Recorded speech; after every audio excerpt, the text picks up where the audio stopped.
Got to jump in there. Sorry, Anthony Albanese has begun speaking at this news conference in Wollongong. Let's go there live. On the respect that we thought was something that was going to be permanent. Respect for people's sovereignty and for nation states to be able to determine their own destiny. The truth is that Russia thought that this war would be over in a few days. And I want to pay tribute to the courage and resilience and determination of the people of Ukraine, led by President Zelenskyy so ably and with such courage, who've withstood an invasion by a much larger and more powerful country. They have made enormous sacrifice, a sacrifice in lives, a sacrifice in infrastructure, a sacrifice in their standard of living. They live under constant pressure, air raids, atrocities committed by the Russian forces in Ukraine, and yet they have stood tall. They've stood tall not just in their interests, but in the interests of all who hold democratic values so clearly around the world. And that's why Australia continues to stand with the people and government of Ukraine. Today, we're announcing additional support for uncrewed aerial systems, some call them drones, to provide support for the people of Ukraine.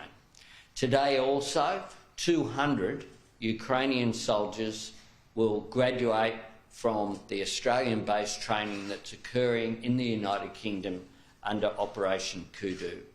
I want to pay tribute to the Australian Defence Force personnel who are undertaking this training, making sure that people who are basically enlisting to defend their country, their family and their sovereignty and their future get appropriate training before they're sent into this brutal war with the powerful Russian forces that seem determined to inflict damage in such an unprovoked and, in some circumstances, just a random way.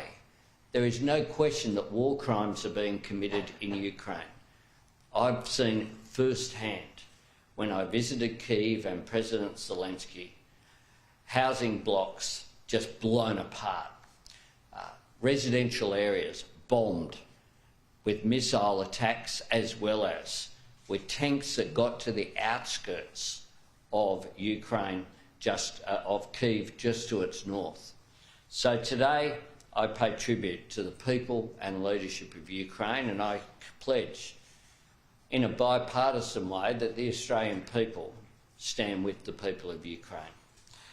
We will also provide, we've announced additional sanctions against those people and companies who are involved in the Russian war machine.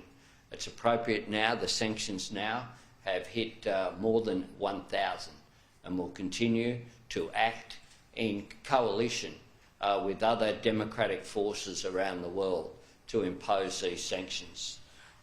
The UN resolution that we supported as well, calling upon a just solution, has been supported by some 140 countries.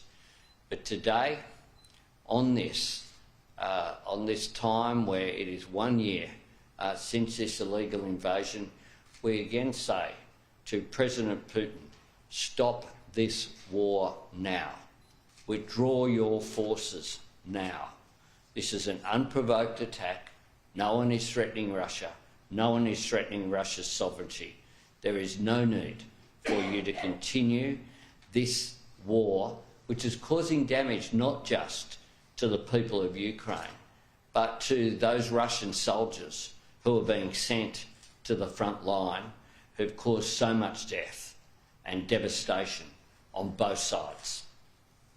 President Putin can stop this, and he can stop this today, and he should stop this today.